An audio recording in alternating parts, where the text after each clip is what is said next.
Guys, I am Sharibano from TT cabin private limited. આજે આપણે આ લેક્ચરના અંદર આ પડવાનું છે કે કેવી રીતે એનિમલ બ્રીથિંગ થાય છે। ઓના પહેલા અમે થોડોસો पिछलो जो લેક્ચર્સ છે અમારો અમે એને પણ રિવાઇઝ કરી લઈએ છે। એનામાં અમે શું કર્યું હતું, જે हमारा लास्ट लेक्चर था पार्ट 1 पार्ट 2 हमें એના અંદર એનિમલ હસબેન્ડરી જોયું હતું। એનિમલ હસબેન્ડરીના અંદર પ્રોસેસ પ્રેક્ટિસ અમે શું કામ કરી રહ્યા છે, આ પ્રોસેસ કરવાના પીછેનો एक्चुअली ઓબ્જેક્ટિવ શું છે અને આ પ્રોસેસ કરવા પછી અમને શું ચીજ મળશે। ઠીક છે, તો આ જે ચેપ્ટર છે strategy for enhancement in food production, આના से જ અમને સમજવામાં આવે છે કે આ સ્ટ્રેટેજીઝ એવી બનાવવાની છે જેનાથી ફૂડ પ્રોડક્શનનો એન્હાન્સમેન્ટ થાય, फूड प्रोडक्शन ની बढ़ोतरी થાય। કેમ કે डे बाय डे हमारी जो पॉपुलेशन है वो इंक्रीज થઈ રહી છે और इंक्रीज पॉपुलेशन की वजह से डे बाय डे हमारे फूड प्रोडक्शन की डिमांड भी बढ़ती जा रही है। तो फूड प्रोडक्शन की डिमांड ने कम करवाना लिए और फुलफिल करवाना लिए हमारे एवी स्ट्रेटजीज बनावी पड़શે જેનાથી हमने बहुत अच्छी क्वालिटी नु क्वांटिटी नु फूड मिले અને वो एनिमल जो है वो लाइफ स्टॉक जो है वो मेंटेन रहे અને साथ ना अंदर वो हमारा ह्यूमन वेलफेयर ना लिए भी बहुत ज्यादा बेनिफिशियल होय। तेसी हमें एनिमल हस्बेंड्री जे प्रैक्टिस चाहिए हमें કરી રહ્યા છે, मगर एनिमल हस्बेंड्री प्रैक्टिस करवाना पीछेનો ऑब्जेक्टिव तो हमें જોઈ લીધો, मगर એના पीछे भी कुछ मेथड्स છે। ठीक है, तो पहला हमें ये જોયું कुछ रिलेटेड ऑर्गेनिज्म के केना पर हमें एनिमल हस्बेंड्री प्रैक्टिस કરી શકીએ છે। બીજું हमें आ જોયું कि કેવી રીતે फार्म નો मैनेजमेंट થાય, गुड मैनेजमेंट से हमने कितनी अच्छी बेस्ट क्वालिटी और क्वांटिटी નો फूड प्रोडक्ट मिलશે, आ हमें જોયું। तीजू पण हमें आ જોઈરા છે આ લેક્ચર ના અંદર કે એનિમલ બ્રીથિંગ जो છે वो કેવી રીતે થાય અને એનિમલ બ્રીથિંગ ની શું મેઇન ઓબ્જેક્ટિવ છે અને એની कितनी मेथड्स છે જેનાથી हमें सेफली एनिमल ब्रीथिंग करे, જેનાથી हमारो लाइफ स्टॉक जो है वो भी मेंटेन रहे, साथ ना अंदर हमारो फूड जो है फूड प्रोडक्ट भी बहुत अच्छे से एनहांस થાય। सो वो ना लिए इन्हेंसमेंट ना लिए फूड प्रोडक्शन ना और बहुत अच्छी क्वालिटी और क्वांटिटी ना हमारे मिले, साथ में वो रिप्रोडक्टिव रेट भी बढ़तो रहे, रेजिस्टेंस फ्री हो, तो एना लिए हमें एनिमल ब्रीथिंग કરી રહ્યા છે। प्रैक्टिस हमें पण एने करीए छे। तो पहला हमें ब्रीथ समझी लईए कि ब्रीथ શું છે। A group of animals that are related by descent and resemble with each other in most character like general appearance, features, size, shape and configuration। Breed શું હોય છે? અ ગ્રુપ ઓફ એનિમલ, એક animal નો ગુચ્છો જેના અંદર बहुत अच्छा कैरेक्टर्स છે। મોસ્ટ ઓફ ધ कैरेक्टर्स છે ઓનો जनरल अपीयरेंस હોય, ઓના फीचर्स सेम હોય, साइज, शेप और कॉन्फ़िगरेशन। तो आने हमने શું કરવાનો છે? मेंटेन રાખવાનો છે, તો વોને અમે કહીએ છીએ બ્રીથ। લાઈફ સ્ટોક શું છે? Any breath of animal intentionally kept in a agriculture setting for a benefit of human being। वो ब्रीथ या वो एनिमल नो गुच्छो any breath of animal, breath तो हमने समझी गया ग्रुप ऑफ एनिमल, एक पर्टिक्युलर ब्रीथ ऑफ एनिमल या फिर एनिमल ना गुच्छा ने हमें શું કરો છે? સંભાળો છે, કેપ કરો છે इंटेंशनली। क्यों? क्योंकि वो हमारे agriculture as well as human being welfare ना लिए बहुत ज्यादा इंपॉर्टेंट है, नेसेसरी है, या फिर वो हमारे ह्यूमन बीइंग वेलफेयर ना लिए नेसेसरी है। तो हमें एक पर्टिक्युलर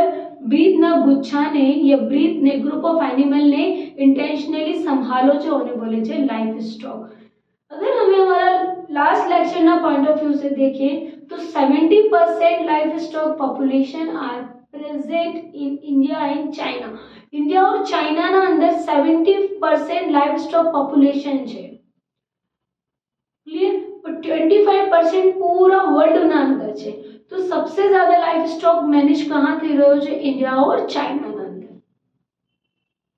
હવે हमें हमारो जो एक्चुअली मेन टॉपिक है वो है एनिमल ब्रीथिंग। एनिमल ब्रीथिंग પીછેના कुछ main objectives, increase production of animal meet,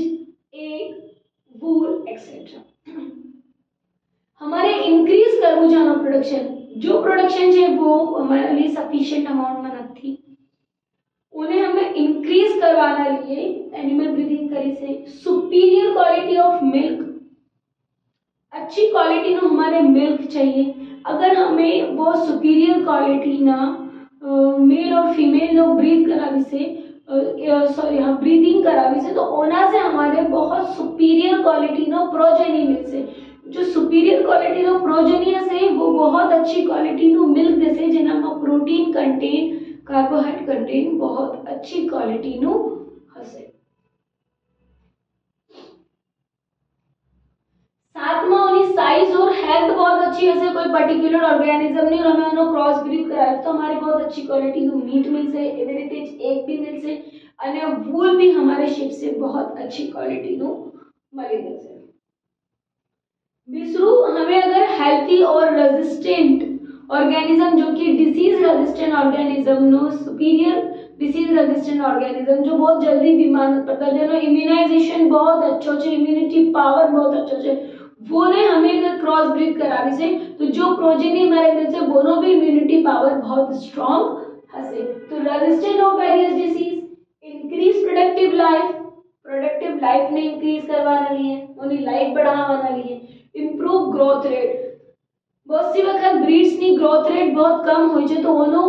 growth rate बढ़ावाना लिए भी हमें एनिमल ब्रीथिंग करे છે, प्रैक्टिस करे છે। साथ ना अंदर इंक्रीज और एटलीस्ट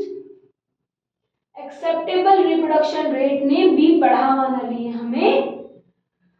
एनिमल ब्रीथिंग प्रैक्टिस करे છે। तो आ थया मेन ऑब्जेक्टिव्स। हमारे हवे देखવાનો છે method of animal breathing. Method बहुत इंपॉर्टेंट है, वो सब मेथड जेना से एनिमल ब्रीथिंग करीने हमें एनहांसमेंट करी से। क्लियर? फूड नो और फूड प्रोडक्ट नो। Method of animal breathing, in breathing, out breathing, बे मेथड्स छे, इन ब्रीथिंग एंड आउट ब्रीथिंग। दूसरा कुछ कंट्रोल्स ऑफ ब्रीथिंग मेथड्स भी छे, जे हमें हमारा नेक्स्ट पार्ट में अंदर જોઈ છે। बस આનામાં શું છે इन ब्रीथिंग और आउट ब्रीथिंग ना भी पर्टिक्युलर तीन जो छे वो डिफरेंट मेथड्स छे, आउट क्रॉस ब्रीथिंग और इंटर स्पेसिफिक हाइब्रिडाइजेशन।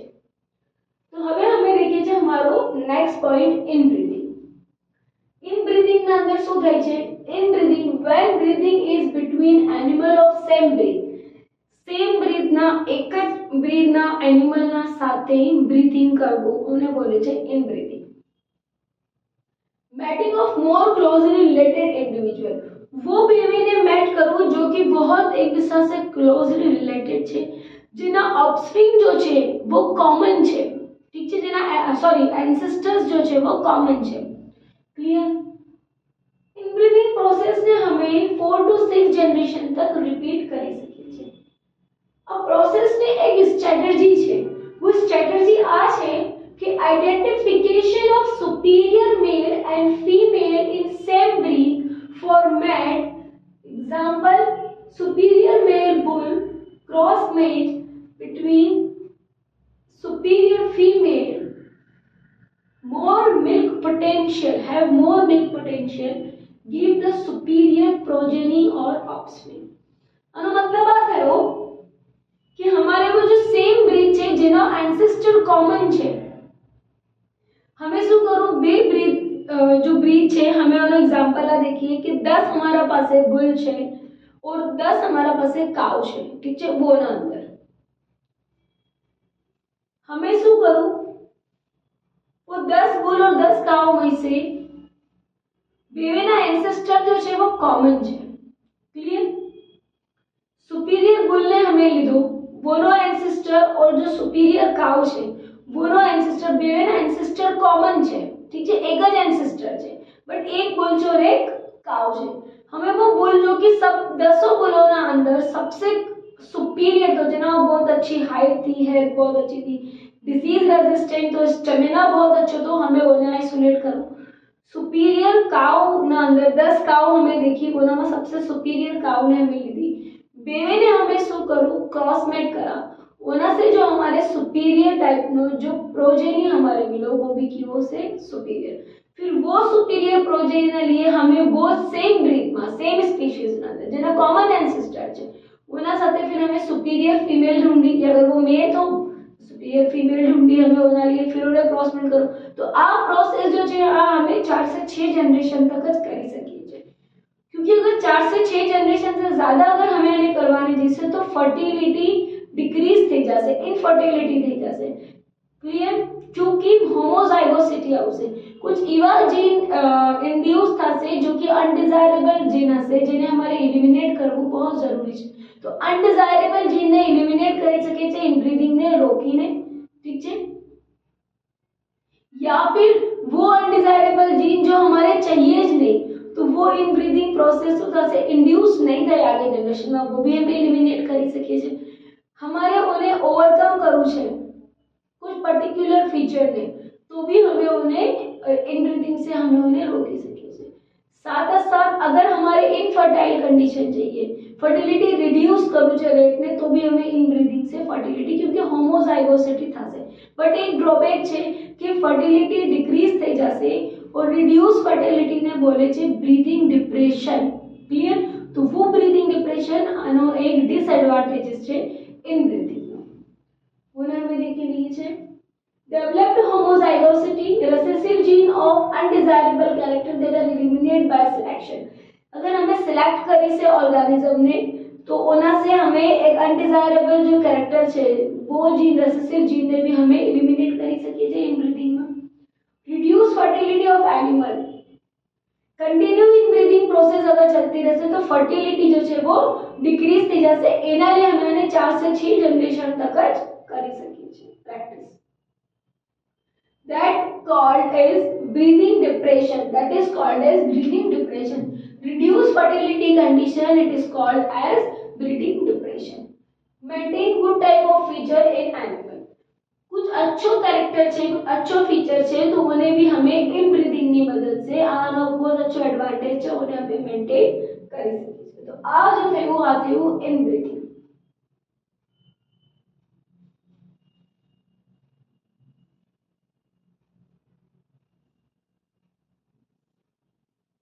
क्लियर હવે અમે કહીએ છીએ આઉટ બ્રીથિંગ આઉટ બ્રીથિંગ માં શું થાય છે the breathing of the unrelated animal no common ancestor for 4 to 6 generation यहाँ पर भी हमें ब्रीथिंग तो करावी से बस अनरिलेटेड एनिमल में इन ब्रीथिंग में हमें શું કર્યા था रिलेटेड एनिमल था तो यहाँ पर हमारे શું लिखવું પડશે related animal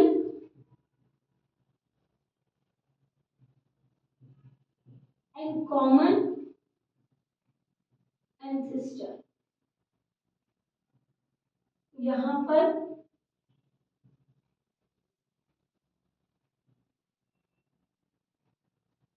unrelated animal and no common ancestor clear यहाँ શું કહેલું છે કે રિલેટેડ એનિમલ ના વિષયમાં થશે ઇનબ્રીડિંગ ના અંદર એનિમલ ના એન્સેસ્ટર કોણ હશે કોમન હશે क्लियर आउटब्रीथिंग ना अंदर अनरिलेटेड एनिमल और no common ancestor ancestor common नहीं हो 4 से 6 जनरेशन तक एंसेस्टर कॉमन ना हो चाहिए क्लियर नहीं तो फिर वो होमोजाइगोसिटी वाली बात आ जाए यहाँ पर શું થયેલું છે आउट क्रॉसिंग मैटिंग ऑफ હવે first topic outcrossing mating of animal within the same breed but having no common ancestor और either side up to 4 to 6 generation यहाँ हमें શું करना चाहिए एक एग्जांपल देखिए यहाँ पर A છે और આ B છે ये आप બેના बीचમાં क्रॉस मैच करो एक A एनिमल છે और एक B एनिमल છે ठीक છે एक જ ब्रीड ना છે बट आना जो एंसेस्टर था वो A था और आना जो एंसेस्टर था वो B था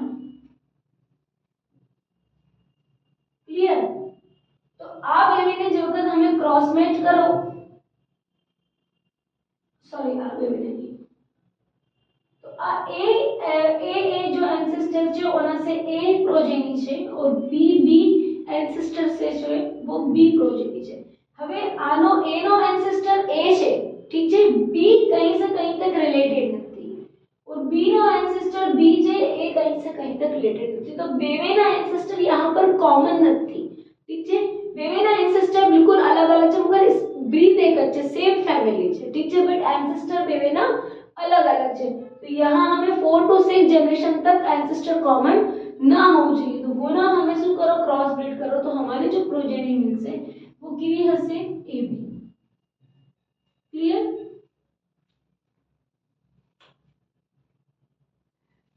ओवरकम ब्रीथिंग डिप्रेशन, क्योंकि इन ब्रीथिंग से શું થઈ ગયું તો कॉमन एंसेस्टर था, तो होमोजाइगोसिटी आ गई थी, तो होमोजाइगोसिटी ना बाद वो कंडीशन केवी થઈ ગઈ थी इनफर्टाइल कंडीशन થઈ ગઈ थी, तो फर्टिलिटी जो थी वो डिक्रीज થઈ ગई थी, हमें फर्टिलिटी जो रेट છે જેને हमें કહેતા હતા ब्रीथिंग डिप्रेशन, वोने हमें ओवरकम કરી શકીએ છે डिफरेंट कॉमन एंसेस्टर वाला લઈને, तो જેના एंसेस्टर कॉमन છે નહીં, हमें एक લીધો જેના एंसेस्टर कॉमन નથી और આનો जो हमें इनब्रीडिंग से जो प्रोजेनी લીધो और आउटब्रीडिंग से जो प्रोजेनी हमारे मिलो, तो बेवेना एंसेस्टर कॉमन નથી, अगर हमें आ बेवेने फ्यूज मीट करावी से तो आना से जो हमारे जाइगोट मिलसे और जो फर्टिलाइज्ड हमारे एनिमल मिलसे जो प्रोजेनी हमारे मिलसे उनामा इनफर्टिलिटी जो रेट છે वो डिक्रीज થઈ જશે और वो फर्टिलिटी માં બદલી જશે, तो ओवरकम ब्रीथिंग डिप्रेशन भी हमें आउट क्रॉसिंग से કરી શકે છે। Crossing breathing superior male of one breed are mate with superior female of another breed। Cross breed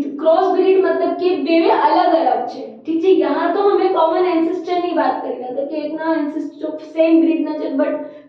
एक तो છે तो જેના एंसेस्टर भी कॉमन था, હવે એક जो हमें करो आउट ब्रीड ઓનામાં एंसेस्टर कॉमन નથી मगर सेम ब्रीड છે, बट यहाँ हमें શું કરી રહ્યા છે क्रॉस ब्रीड ના અંદર एंसेस्टर जो છે वो तो कॉमन હશે જ નહીં क्योंकि ब्रीड डिफरेंट છે, ठीक છે, तो superior male of one breed, एक ब्रीड નો सुपीरियर मेल લીધો और एक ब्रीड નો सुपीरियर फीमेल લીધો और हमें ઓને શું કરો બેને क्रॉस મેચ करो, तो ઓના से શું થયો हमारे, हमें अगर यहाँ पर एग्जांपल લઈએ शिप નો, तो बीकानेरी एम નો क्रॉस ब्रीड करायो हमारे मरेनो रम ना साथे, ठीक है, तो आ बेवे से हमारे શું मिलसे हिसारडेल शिप, वो शिप જેનો वूल और मीट कंटेंट बहुत ज्यादा अच्छो से। क्लियर? तो आ हमारे कहना से मिलो क्रॉस ब्रीड से मिलो। Interspecific hybridisation, interspecific hybridisation सोचे वो एक एवी प्रोसेस છે જેના અંદર मेल और female of two different related species are made. यहाँ तो बेवे अलग अलग ब्रीड नो થયું,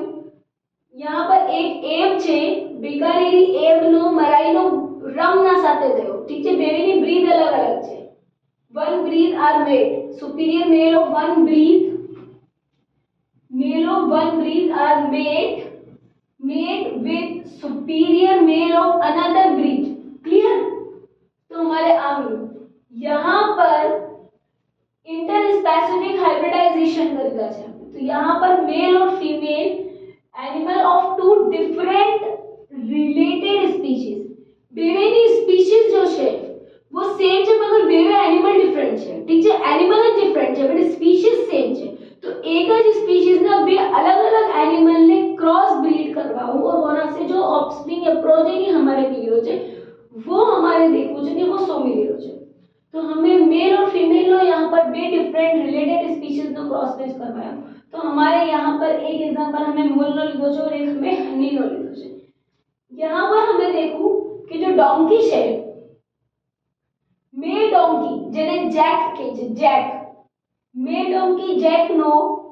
क्रॉस ब्रीड करवायो फीमेल हॉर्स ना साथे, मेयर ना साथे, तो हमारे શું मिलो यहाँ पर जेक लिखी जेक, तो हमारे શું मिले છે मूल,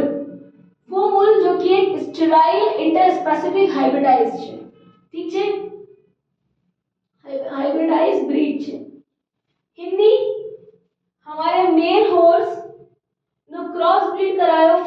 ડોંકીના સાથે હોર્સ और डोंकी बेवे सेम रिलेटेड स्पीशीज ना चाहिए बेवेनो टेक्सचर अपीयरेंस लगभग सेम हो जाए बस थोड़ो सो वेरी हो जाए साइज ना लिए ठीक है तो हमें वो ना बेवेना सुपीरियर क्वालिटी ना मेल और फीमेल ने पहला तो आइसोलेट करा पहला आइडेंटिफाइड करा फिर आइसोलेट करा और फिर हमें उन्हें क्रॉस ब्रीड करवाया तो क्रॉस ब्रीड से जो हमारे मल मिलो क्योंकि जैक जो था वो मेल डोंकी जो जैक है वो स्टेमिना बहुत अच्छो है ठीक है और फीमेल हॉर्स जो मेयर है वो भी बहुत अच्छो है स्टेमिना प्रोडक्शन रेट बहुत अच्छो है ठीक है तो ओना से हमारे जो मूल मिलो वो एक स्टेराइल हाइब्रिडाइज इंटरस्पेसिफिक हाइब्रिडाइज हमारे एनिमल मिली છે ब्रीड मिली છે જેના से हमें શું કરી છે इकोनॉमिक मार्केट में वैल्यू बहुत ज्यादा अच्छी है એવી રીતે જ हमारे हिंदी भी मिले છે मेल हॉर्स और फीमेल डोंकी ना साथे क्रॉस ब्रीड करवा से हमारे हिंदी मिले છે तो आ लेक्चर ना अंदर हमें શું पढ़ू एनिमल ब्रीथिंग हमें क्यों कर रहे थे ब्रीथ लाइवस्टॉक ની डेफिनेशन कांसेप्ट क्लियर करो एनिमल ब्रीथिंग नो मेन ऑब्जेक्टिव हमें क्लियर कर लियो मेथड्स ऑफ एनिमल ब्रीथिंग भी हमें यहाँ पर क्लियर कर लियो आई होप कि you study well in this lecture अगर आपने फिर भी कोई क्वेरी हो तो प्लीज आस्क मी और आज जितना भी इम्पोर्टेंट टॉपिक्स છે आज जो पॉइंट्स છે please note it down it is most important NEET as well as board point of view आनो सेकंड पार्ट जो છે 3.2 ઓનામાં हमें आ देखी से कि किस तरह से कंट्रोल करी सके છે हमें ब्रीथिंग ने बट हमें एनहांस की रीते कर सके છે प्रोडक्शन ने क्लियर ઓનામાં हमारे बे